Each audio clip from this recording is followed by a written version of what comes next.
We are doing the Master and His Emissary. Ian Mcgilchrist. Who I always want to make up names for because it's just fun. And you might. McGill Savior. You might McGill by Buddha. accident. McGillicuddy. Right. McGillicuddy. So, mind-blowing book. Yes. Came out 11 years ago in 2010, Yep. the first edition. And I had never heard of it until a couple of months ago. Yeah, me either. And it seems, it's extremely well received. And Yeah. John Cleese from Monty Python went bananas about it. Yeah. So, and interviewed him. And maybe it's bigger in Europe, maybe because of where he's writing from. Or maybe I just missed it. It's like you say, it was well received. I haven't seen a lot of detractors. It's a massive, wonderful book. It's kind of incredible. Been through it a lot. Me too. Yeah, I think the same thing. It's very well written. For the amount of information it's getting across, there's really not a lot of extra fat on the book or something. Yeah. It's pretty streamlined, but it's a mountain. Yeah, it probably is. It's probably one of the thicker things we've read, and we've decided to do it in 2 parts. So there's 12 chapters, and we're gonna talk about the first 6 today, so that we can devote enough time to it. Mm-hmm. So, where do we even start? I don't know. Well, some of the main questions right up front in the book were, why is the brain divided? Why is it asymmetrical? And the one that I found amazing that I didn't know after having gone through all the medical schooling I've been through is the corpus callosum. Why is it functionally more inhibitory? Yeah. I did not know that. I didn't either. Shouldn't I have known that? I should have known that. And why, this isn't one of his questions up top, but with the corpus callosum, the finding is that as the mass of the brain has gotten larger, the size of the corpus callosum has actually gotten smaller. Yeah. Which is a counterintuitive sort of thing. Very, very, very. Yeah, and it seems right hemisphere and left hemisphere do a lot to stay out of each other's way. Yeah. Kind of. Or just like a lot to ignore each other. Yeah, right. But functionally, like a marriage. Yeah. That's right. I say not a word. That part That's out right. too. Yeah. Just sipping my coffee. Right. But yeah, the left and right brain construct and the way he sets it up and talks about it was sort of taboo in terms of neuroscientific study and thought since over the last 30 or 40 years. He said even taking this on, a lot of people advised him not to because it would get lost in all of the pop, sensibility about left brain, right brain. Yep. But he decided to go forward with it. Mm-hmm. Yeah, I remember people making, my uncle and my grandmother were both left-handed. My uncle just loves the joke. Left people are the only ones in their right mind. Right? So that's the level of popularity in a way of that idea that I think scared off a lot of people who wanted to be taken seriously. Yeah, for sure. But he is definitely a serious scientist, and I think it was pretty bold of him to take this on in the face of that, the potential questions and that he was going to get about what he was doing, and a lot of the science had sort of rejected the idea of lateralization and asymmetry, at least to the extent that he asserts things are happening. Well, and I forget the guy's name now, but one of the people he cites quite often talked about how the right brain is basically an idiot, and the left brain is the smart part, and clearly that McGilchrist has smashed that idea. Yeah. And that was 150 years or 100 years of just common scientific thought. It's just language is in the left brain. It controls a lot of our grasping. The right brain is quiet and doesn't seem to say anything, so therefore it must be dumb. It must be well, dumb. it is dumb, Yeah. but like literally. But yeah, he does. He spends a lot of time smashing that apart in a very detailed and rigorous way.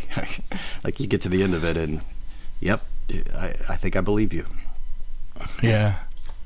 Well, I liked it, that he saw it rather than, I don't know, one side smart, one side dumb.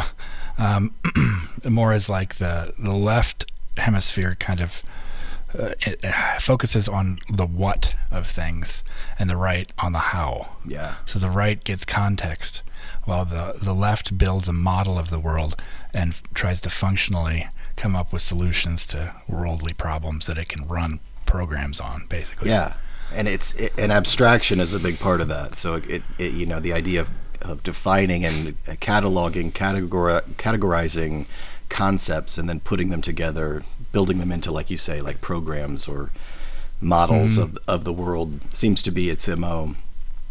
But there's this constant feedback loop that seems to be going on where the right brain, the context, the big picture part of the brain is perceiving things a little bit faster, sooner than the left brain, and then feeding information into the left brain. The left brain's doing its thing, conceptualizing, focusing attention more directly, and then feeding something back into the right brain. So there seems to be this loop of consciousness or awareness, or I don't know what you call it. Yeah. It's just shared information, I guess.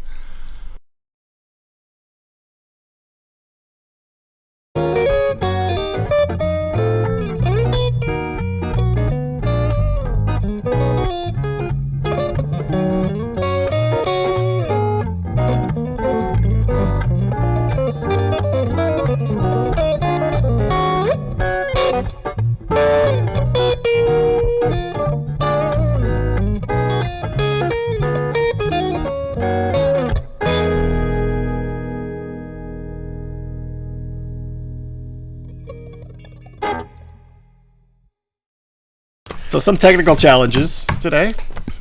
Yeah. To be expected, I suppose. Yeah.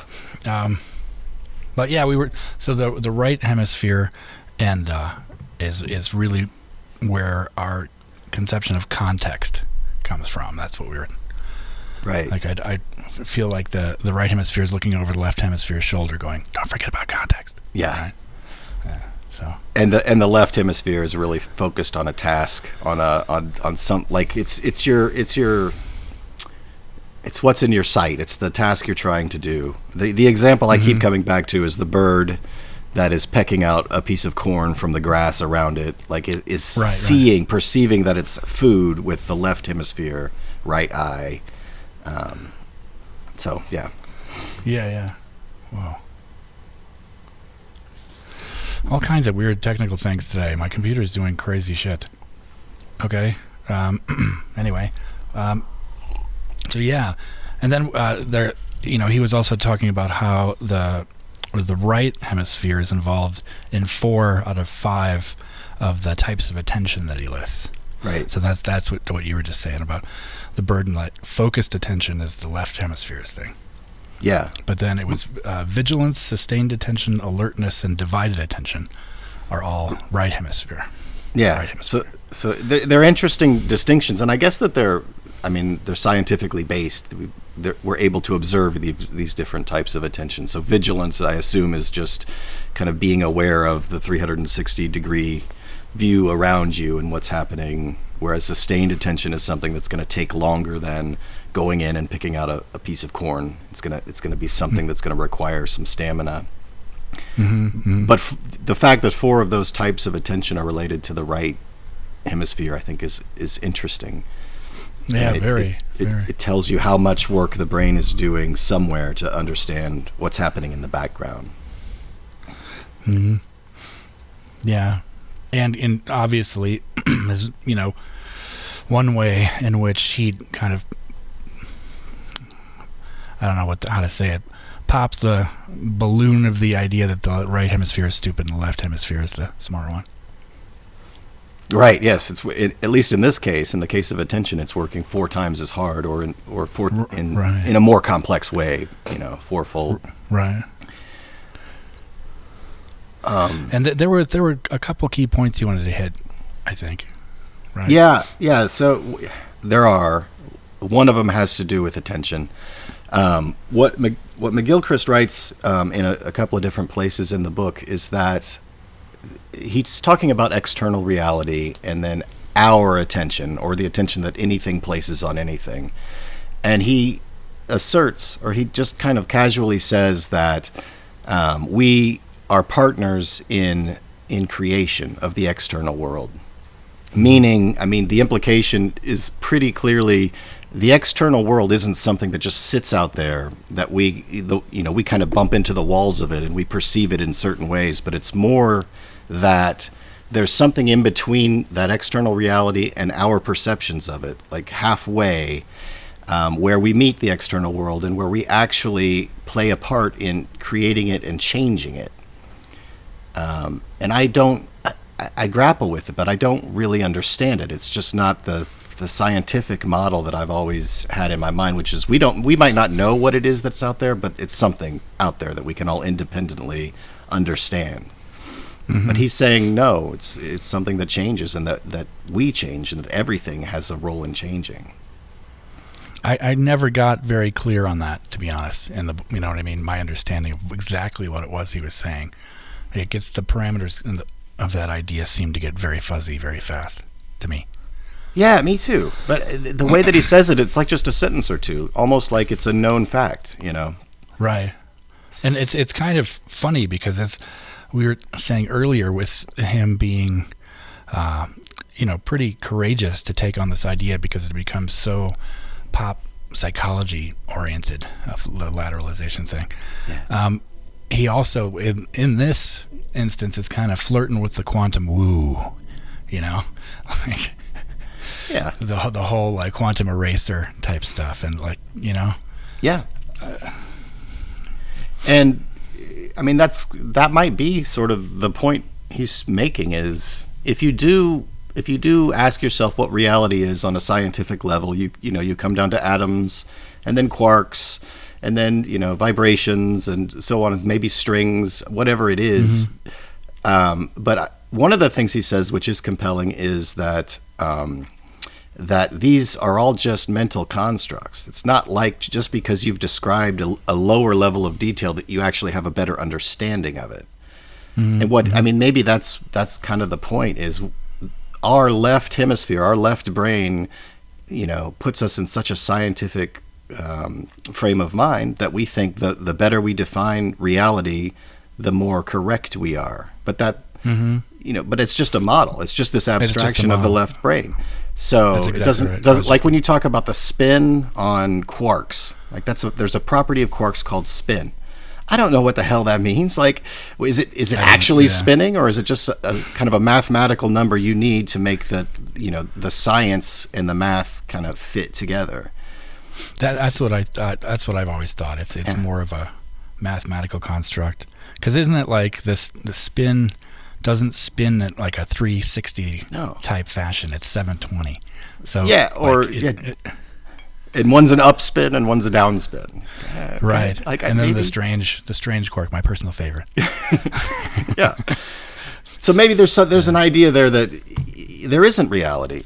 We've gotten to the point where we believe that we understand it at such a minute level that it can't be changeable. But then again, you've got the whole the idea that if you observe something, right, when the moment you observe it, you change it, which fits exactly into what he's saying on a very small level. Yeah.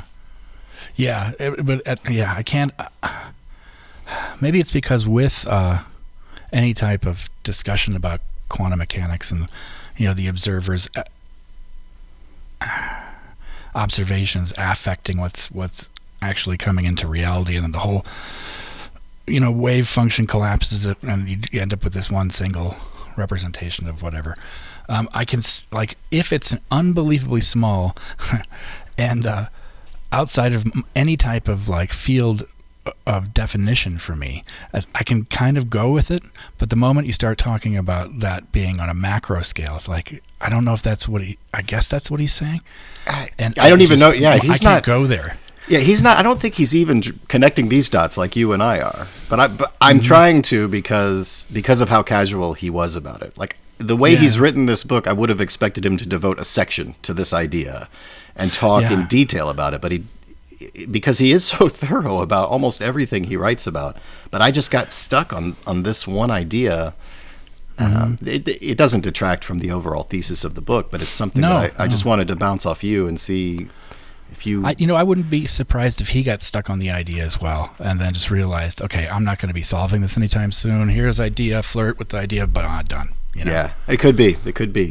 He does have a purpose in his thesis, and it's probably doesn't have anything to do with quantum mechanics, right? So what he's going to talk about is how lateralization in the functions of the brain and how they work together really plays itself out in humans, and then he's going to go on to talk about how that has influenced human cultures and societies over the last couple thousand years. So it could have taken him down a sort of rabbit hole that he didn't think was important. Or maybe realized he wouldn't be able to climb out of. Right, yeah. It's just there's no bottom currently. But yeah, I mean, he also talked about how asymmetry in the brain is for reflexivity. So like, I think his quote was, asymmetry is not for thinking about the world in different ways, but being in the world in different ways. Right. And what does that mean to you? See, that's what I wanted to ask you that too, okay. Because I guess it's more about how the asymmetry is there to help you function in the world more than it's there to help you understand the world. Yeah, I think would be my when he talks about or writes about ideas like this a lot in the book, and I always find myself coming back to thinking about like a dog or a bird or like a hominid, a million years ago or something. Something that just its whole day is consumed with survival. There's no space to breathe, and so what all of these creatures are doing is essentially reacting to their environment. Right. And I imagine like a driving rain and punishing wind, and you're starving and you've got to find something to eat, and you're just, you're almost walking around at random trying to solve the physical problem of feeding yourself. So in what he says there, this idea that the lateralization has you existing or contending with the world in two different ways, maybe that's an advantage, It's not that you're sitting there and thinking about the world in two different ways and comparing notes. I think you're just reacting to it in two very different ways with your focused attention and your what other type of attention you have. Yeah, and that could have been shaped. Obviously it was, but shaped by evolution over time to the point where it just made sense that those individuals that survived had a better capability of having that asymmetry help them in the world. Yeah. Not necessarily understand what was going on. Yeah, you can see all kinds of advantage, just, genetic advantage to being able to process or to exist in the world in two different ways. It makes you wonder where it came from and when it came. Right. It's vastly interesting to me also that just in the mammalian world and in any creature with a brain essentially has two asymmetric halves of the brain, right? They have two hemispheres. They all seem to work in this sort of same way, big picture on the right brain and then focused attention on the left brain.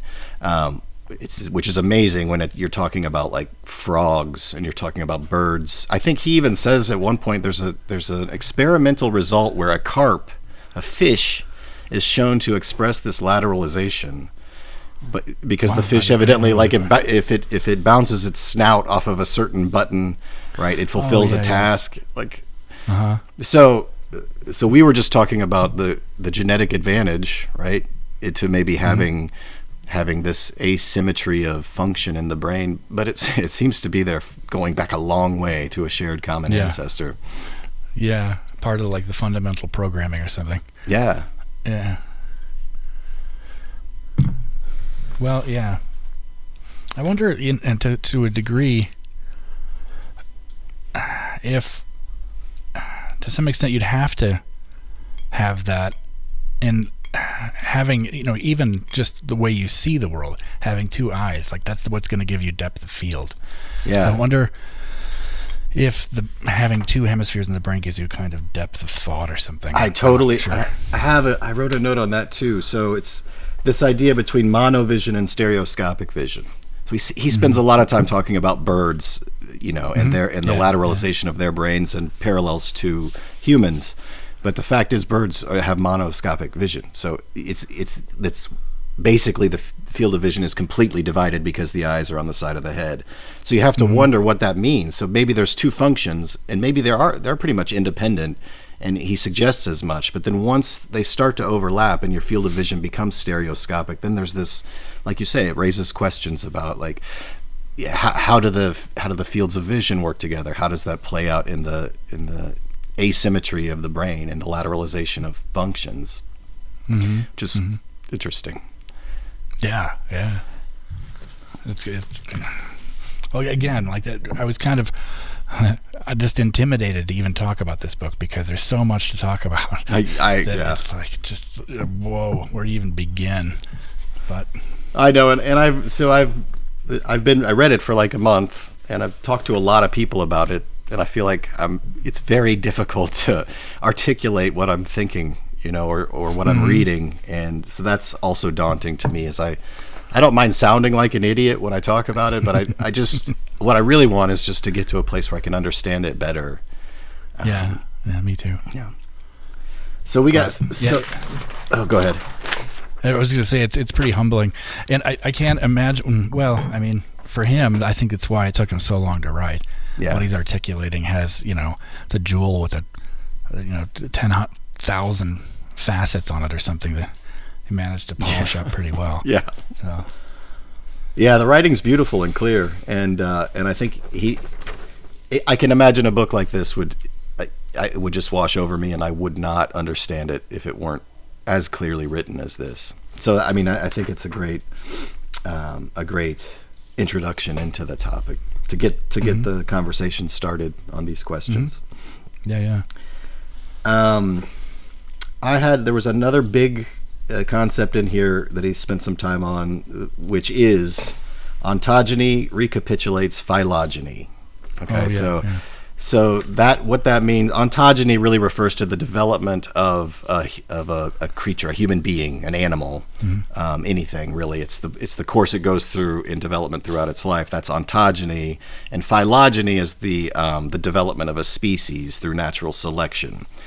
And there is a concept that goes back 150 years or so, which is ontogeny recapitulates phylogeny, meaning as I, as a human individual, grow and develop from an egg, am basically mirroring the development of the human race, right, to Homo sapiens over the last however long it took them to develop. So that's a theory that's in here that he doesn't dismiss. He also doesn't endorse it. He says it's not, it's not fact per se, but it's a convenient way to talk about the developments in, especially the phylogenic developments as that we guess happened over the course of time.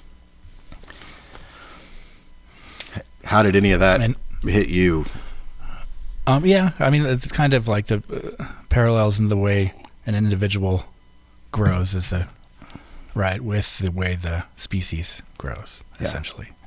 So, I mean, that makes sense to me in a lot of ways, but it might be a little clumsy. You know what I mean? Yeah. If it's not a real high definition thing. Yeah. So nothing you can prove. Right. Lots of loose ends, I think. I think it was. I think the example that is in this book is that in a developing embryo, the embryo develops a tail, and then at some point the tail kind of falls off and is discarded. And so that would be, there would be a parallel in the genetic development of Homo sapiens that, from something that had a tail to something that doesn't. But I thought it was the reason it caught my attention is because the exact same concept is really the structure of the origin and development of consciousness, of the Neumann book that we talked about before. Yeah. So I think he's using that same idea that the development of an individual in terms of consciousness in that case mirrors the development of a species' development of consciousness. I'm so glad we've started with that book because I think we've referenced that book in every single episode of this. Yeah, I think so too. We're reading, and I haven't read it again, but I feel like I understand it better because we're reading these other things and talking about them. Just good. And so much like is just nestled in there in Neumann.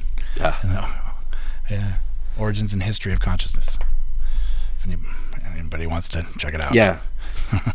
And this isn't really a question so much, but I found myself thinking of that book, The Origin and History of Consciousness, a lot when reading The Master and His Emissary, because McGilchrist in The Master and His Emissary is talking about right brain, big picture context, left brain, focused attention, which sounds a lot like right brain, unconscious for Neumann, left brain, consciousness for Neumann. And I found myself going through just plopping the concepts that McGilchrist was writing about into Neumann and vice versa, and it all fits pretty nicely. It does. Which is I mean, it's satisfying to feel like there's something that's reiterating something else. Mm-hmm. Yeah, and like mythology coming from the right brain and writing the mythology down coming from the left brain. Yeah. It was like he talked about, obviously, left brain is language, but the right brain is what the portion of the brain that understands emotion and language. Yeah, and so and body language and and the face inflection. Yeah, right. What was it? Prospignosia. What was the word? Is that where you can't recognize faces? Yeah, I think that's the word. Prosopagnosis. I think is what it is. Yeah. I think that was it. Yeah. I had a brief email exchange and got to meet this guy Jerome Lanier. Okay. And he has that. Oh. He talked about it a little bit about how he always has to tell people, don't be insulted if I don't recognize you. He usually has to hear people talking to be sure, Yeah. So he can tell by the voice. Yeah. Well, there's a huge facial recognition system in the brain that we've been able to identify and localize to some extent in the right hemisphere.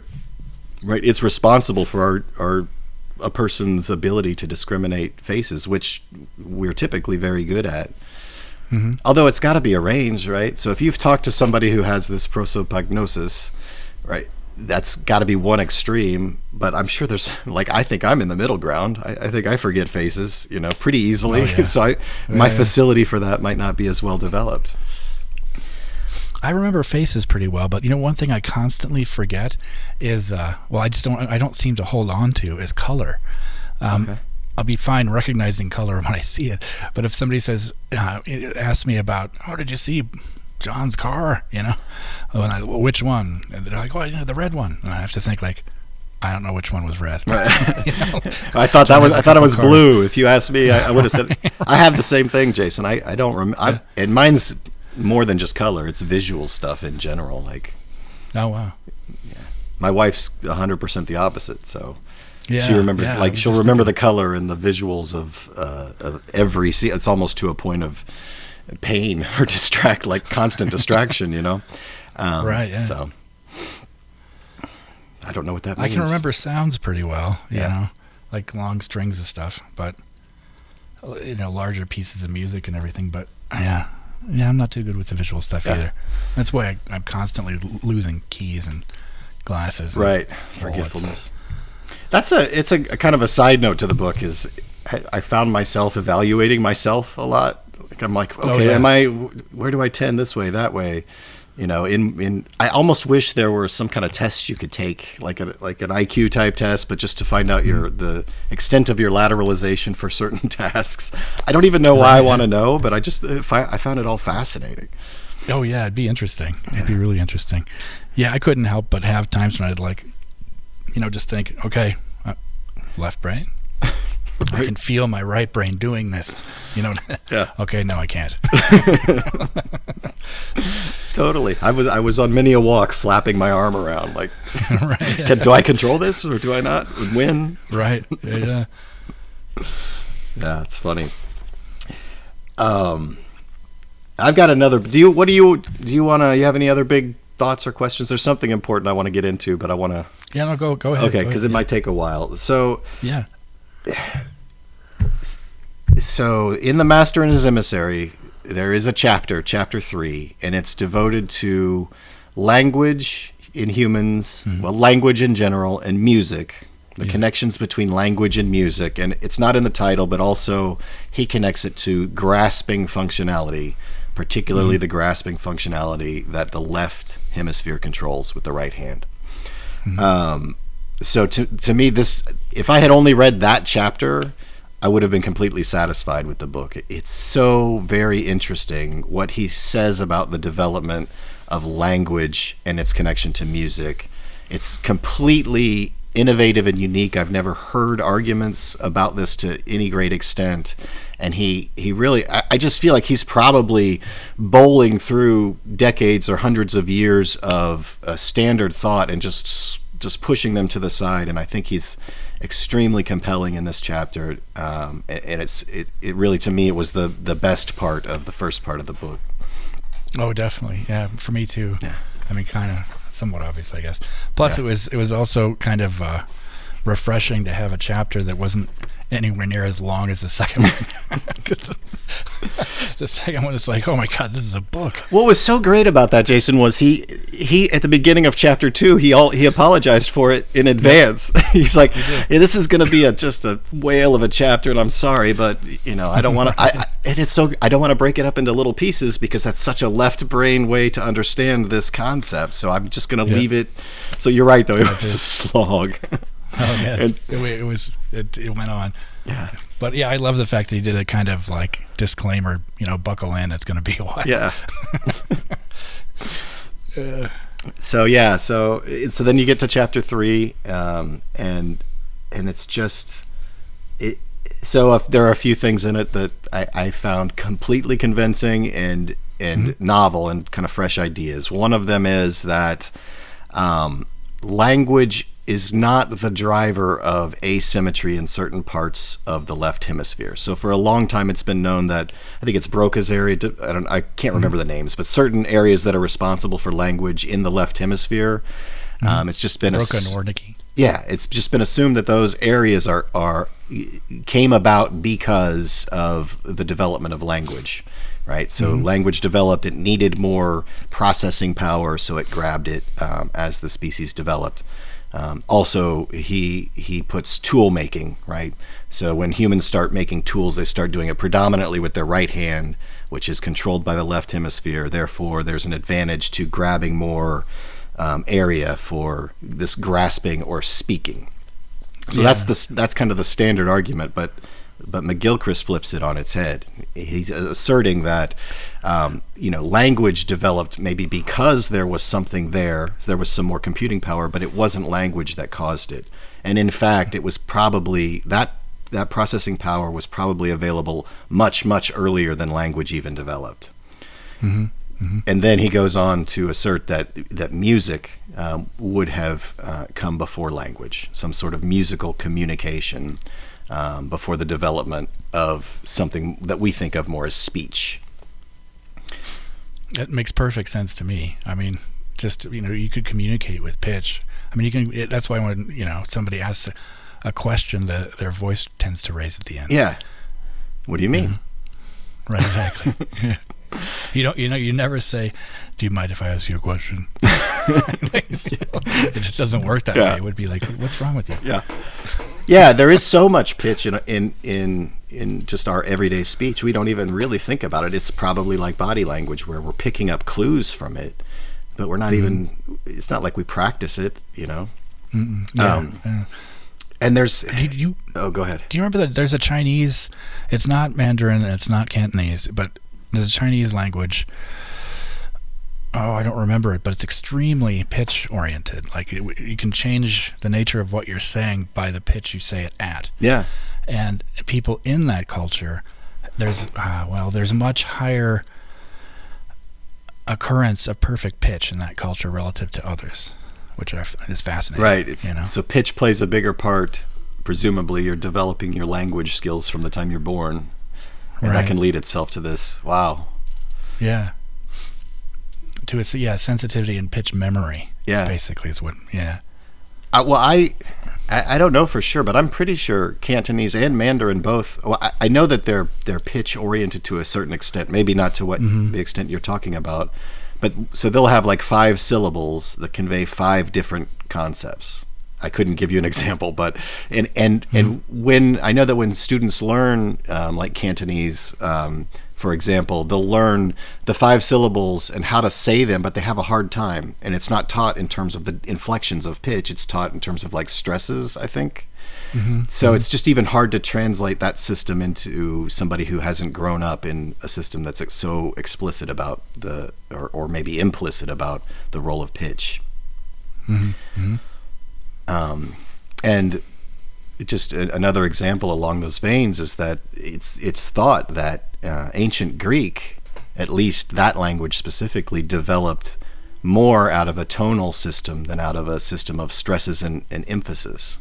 And that's fantastic. There's a well-known like a papyrus that describes the relationship between pitch and accent, and I think it's from like the 3rd century BC. Which was a time when the pitch was evidently already done, and people had already replaced it with emphasis, and so there began to evolve a system of writing the stresses on different words. But in this papyrus, he's equating the old, like the centuries old musical, the way that the language was spoken versus what it had become. God, that's amazing. Yeah, absolutely incredible to just hear some of that for what it once was, like long before that papyrus was written. Yeah, just to hear people how musical it actually was. Yeah, when I was taught to read Greek, they taught us to raise our pitch on certain accents. So an acute accent or a circumflex accent, you actually would modulate the pitch of your voice. So there's so there's a line from Homer. I can only remember probably half of it, but to demonstrate it, it would be like, "Autaro formizo nana balletto." So it's that da da da. You know what I mean? Yeah. So that's how we were taught to do it. I don't think anybody ever believed that was exactly how it worked, but it gives you that idea that maybe the communication was more musical. Autaro formizo nana balletto.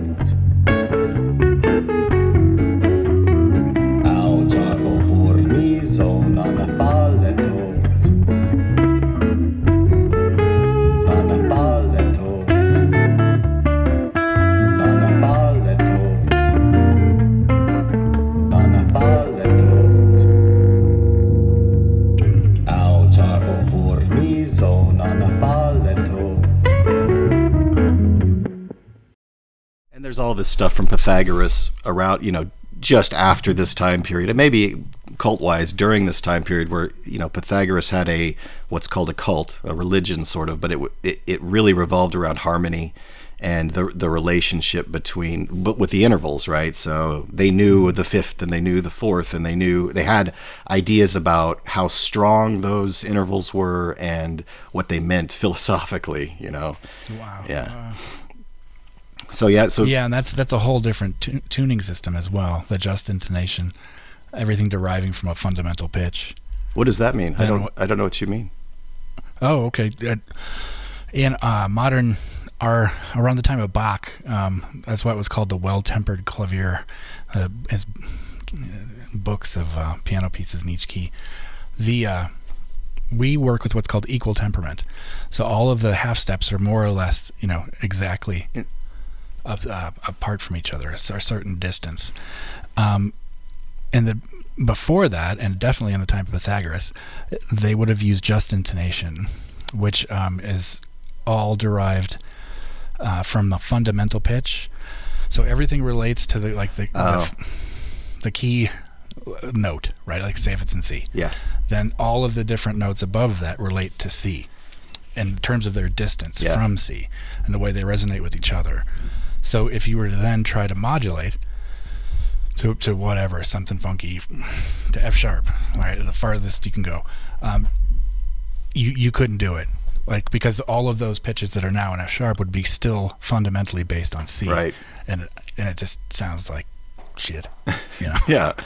So you'd have to play an instrument that was in F sharp, right? Is that? Mm-hmm. Or for the ancient Greeks, they'd have a lyre, which would be kind of like a violin, where they could actually change where they placed their finger. So if they wanted to play an F sharp, they could realize that was the root, and then they'd have, just going by their hearing, I assume, they'd know where the interval was or the distance. You'd probably have to retune it. Oh, okay. So that the bass note was whatever.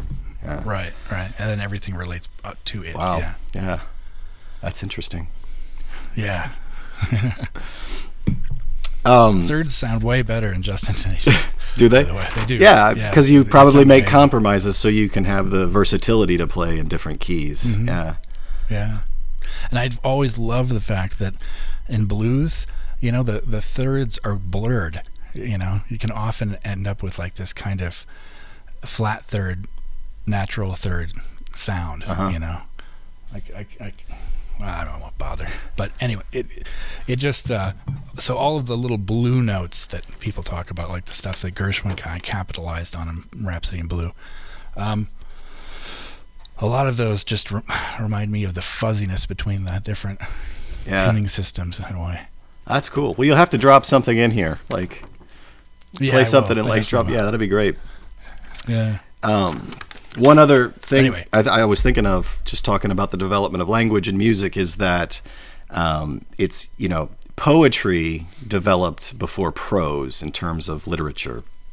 So writing down language initially looks to be a left hemisphere, left brain sort of thing, because all the earliest writings that we have really are about inventories of corn and grain, how much goes to who, where the money's coming from. There's nothing literary about it. So that looks like where the writing started. Of course, language would have been much earlier, but you just start, you know, I think prose was known in the ancient world as walking poetry, because it basically was what poetry had devolved into. Like Homer and the epics were, you know, it was a musical event, it was entertainment, and it was very much musical and not, you know, it was poetry, not prose. So the fact that the poetry develops for literary means well before the prose does also suggests that there's something to this idea about music and movement, you know, and grasping coming before the development of spoken language. Yeah, and there would be obviously with poetry, a rhythmic element too. Yeah. So that even ties it more to music in that sense. Yeah, and dance and what you do physically with your body. I always think of dance as just something you're just dancing with the music. It's not so connected, and I've always been told it was in the ancient world, but I never kind of knew why that would be so. But after reading this chapter, it makes sense. It's like this is all part of the same thing. The intonation of the music, and you're trying to communicate and convey. Gesture has everything to do with it. Like you do stuff with your hands, with your face, with your head to get your point across, and you probably do that well before you have a word. You know, there's pointing going on and grunting at different volumes and pitches. That has to be an effective way to get something done. Yeah, and I would imagine like the difference between screeching to get somebody's attention and screeching because you want to warn everybody that the lion is at the door, or cave entrance, whatever. That communicates a lot. Yeah, and I'm sure there are subtle different ways to screech, and you learn real fast what the difference is. Right. Yeah, totally. I got a million things to say about this. So he talks. So here's one of the pieces of evidence he has that I thought was fascinating. So he's talking about why we might think that that the development of language came after sort of a musy language or gesture and music based way of communicating. And he talks about a finding in the archaeological record where. So this is a little complicated, but there is basically the theory is the size of the nerve controls the amount of activity that the nerve can control. And he's speaking specifically about a hypoglossal nerve that comes in through the back of your skull and it controls your tongue. And it also talks about another nerve that controls your breathing and your diaphragm. And it's shown that among primates that these holes are very small. So the nerves coming through can't do a whole lot. In other words, this is one of the reasons apes can't talk. They just don't have the ability to control the breathing and the physical like apparatus of the mouth to make words. What the archaeological record evidently says is that development was there in hominids like 500,000 years ago or 1 million years ago. But that the development of language isn't really thought to have happened until maybe 40 to 80,000 years ago. So he's saying that the structure was there for, hundreds of thousands of years before we think anybody could actually talk. They probably were communicating, and they had everything in place to do it. They just weren't doing it yet, which I thought was fascinating. Because it really is. Because it's kind of like the language thing as well. Yeah. Right. So the apparatus was there. Right, in the brain. It needed to be like in the brain. Yeah, I'm sorry. Yeah. And and those two ideas kind of they bounce off each other. I don't think he's positioning it because it makes a clean argument. It's compelling. It's very compelling. And then one other. Oh, you have anything to say about that? No. I feel like I'm jumping all around, but there's one other super interesting thing in here where he's talking about dogs and their relationship to people. And where it comes to this idea of music-language and language. So he says, dogs don't communicate with each other through intonation of their voice, right, or their bark, but they communicate with humans. They try to communicate with humans by doing it. So when a dog wants your attention, right, voice will go up. He'll bark in a little bit different way. And what he says is that means the dog understands that there's something to humans talking to each other with these different pitches, has no idea how to do it, can't form words, but is making an attempt, right, to talk on human terms, And it just is it's just a wonderful little like idea. It is. Yeah. And with something as basic as just up and down in terms of pitch. Yeah. Hey, I want your attention. Hey, I want your attention. Maybe this will work. I'll try this. Right. Well, one thing in reference to music in the book that I absolutely loved was when he was saying that music metaphorizes. I think that was the word he used. What was the? Yeah, that was it. Well, it doesn't symbolize emotion. It metaphorizes it. Yeah. And then carries it over to the unconscious. Yeah. That's what the music does. Yeah. So another way to say it is that the performer of the music is communicating directly from, let's just say, his right brain to the audience member's right brain directly. So that metaphorizes, it's carrying whatever that emotion and meaning is across directly. It's not, doesn't get translated and then translated back. Right. Yeah. I've always loved that. I just love that because I've always thought that, people say, well, music is a language. Well, no, it's not. I don't think it is. Right. I think it's apart from language.